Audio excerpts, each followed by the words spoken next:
सुप्रभात नमस्कार। मैं रचना टैगोर पृष्ठ माध्यमिक विद्यालय में कक्षा 9वीं अ की छात्रा आज आप सभी के सामने समास पर एक प्रस्तुतिकरण देने जा रही हूँ। सबसे पहले हम जानेंगे कि समास किसे कहते हैं। दो शब्दों के मेल से जब कोई नया शब्द बनता है तो उस प्रक्रिया को हम समास कहते हैं। समास में समस्त पद एक मुख्य बिंदु है जिसमें पूर्व पद और उत्तर पद होते हैं। जब हम समासिक प्रक्रिया से कोई नया शब्द बनाते हैं तो उसको हम समस्त पद कहते हैं। उसमें पहले पद को हम पूर्व पद कहते हैं और बाद वाले पद को हम उत्तर पद कहते हैं।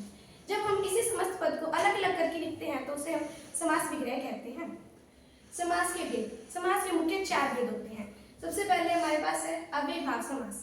जिस समास में पहला पद अव्यय होता है और वो प्रधान होता है उसे अव्ययीभाव समास कहते हैं, जैसे कि प्रतिदिन, हर दिन। उसके बाद है उत्तर तत्पुरुष समास जिसमें उत्तर पद प्रधान होता है और जब हम समस्त पद बनाते हैं तो उसमें कारकीय विभक्तियों का लोप हो जाता है, जैसे कि गुणहीन, गुणों से हीन। उसके बाद इसके 2 भेद आते हैं, जैसे कि द्विगु समास और कर्मधारय समास। द्विगु समास वह समास है जिसमें पूर्व पद संख्यावाची होता है, जैसे कि चौराहा, 4 राहों का समूह। और कर्मधारय समास में उपमेय, उपमान और विशेषण विशेष्य होता है, जैसे कि नीलकंठ, नीला है जो कंठ।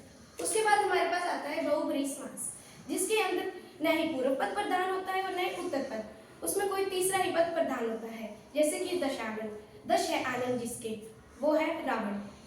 उसके बाद हमारे पास आता है द्वंद्व समास जिसके अंदर न ही पूर्व पद प्रधान, दोनों ही पद प्रधान होते हैं, जैसे कि माता पिता, माता हो पिता। आशा करती हूँ आपको ये प्रस्तुतिकरण अच्छी लगी होगी। धन्यवाद।